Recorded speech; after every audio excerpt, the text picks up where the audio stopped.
Fucoidin. To begin with, what is Fucoidin?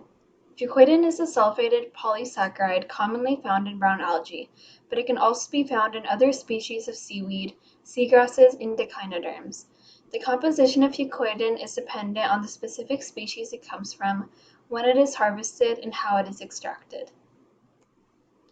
So this picture shows the type 1 and type 2 of common backbone chains in brown seaweed fucoidin. The R groups can vary depending on the species it comes from, and this image basically shows how fucoidin can have a structure that varies greatly and be very complex, but they can have a similar backbone. One property fucoidins exhibit is an anti-inflammatory property. An inflammation model in rats showed that fucoidin from 9 species of brown algae inhibited leukocyte or white blood cell recruitment. The mechanism behind fucoidin's anti-inflammatory property is that it reduces NF-kappa B binding activity.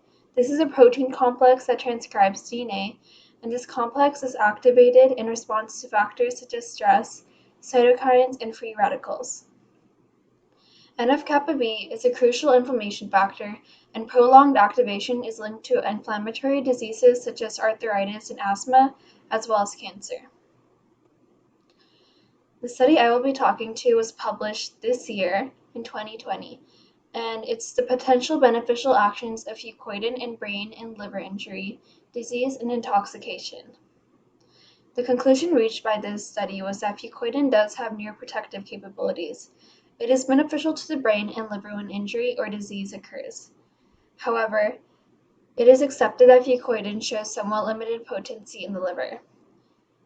Further optimization of fucoidin derivatives may allow it to treat various neurological disorders in the future, and it was found to be very effective in animal models of brain injury and neuronal degeneration. This diagram shows how the body responds when fucoidin is administered immediately after a brain disease or injury such as a TBI. A TBI is a traumatic brain injury that can cause neuronal death and damage and even further complications. Fucoidin reduces the inflammatory response in brain diseases by inhibiting microglial activation. This significantly decreases neuronal and astrocyte degeneration because production of pro-apoptotic agents are diminished and antioxidant responses of the cell are improved. Fucoidin also prevents leukocyte or white blood cell adhesion to the brain by blocking P-selectin. P-selectin is a protein that plays a role in white blood cell recruitment to the site of injury during inflammation. Fucoidin blocks the entry of leukocytes from the bloodstream into the brain tissue as well, which all helps contribute to the reduction in inflammation.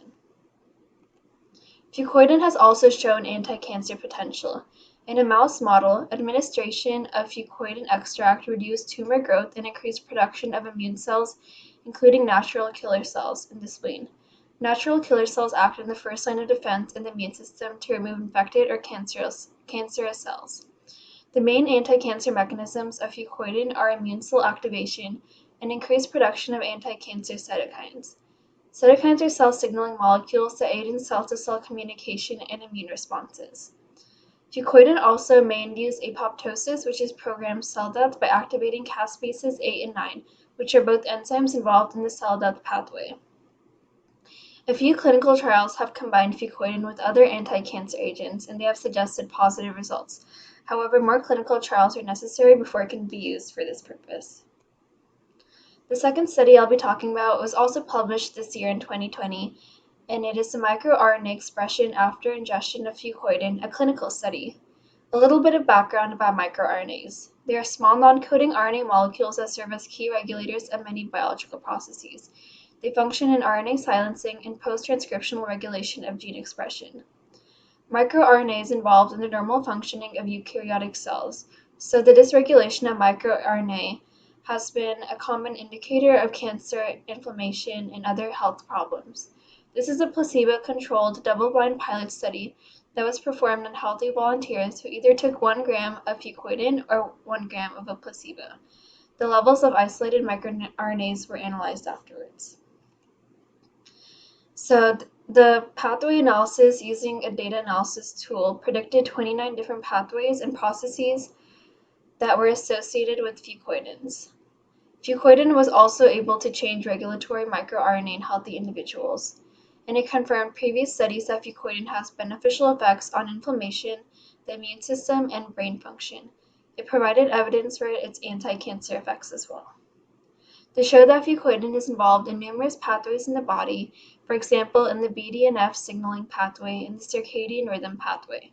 BDNF, otherwise known as brain-derived neurotrophic factor, is important for neuronal growth and survival, regulating neurotransmitters and neuronal plasticity. It's active in areas of the brain important for learning and memory. The molecular mechanisms are unknown, however, and they require further research. Fucoidin also has neuroprotective properties if administered soon after neurological injury by preventing inflammation and oxidative stress. There is plenty of potential for further research with Fucoidin. There are numerous preclinical studies in animal models, but not in humans, so there could be more clinical studies to observe the effects of Fucoidin on brain health and function relating to neurological diseases. Also, the complex structure of Fucoidin is not fully understood yet, and it is difficult to determine the relationships between its structure and activity, so this could be another area of future research as well.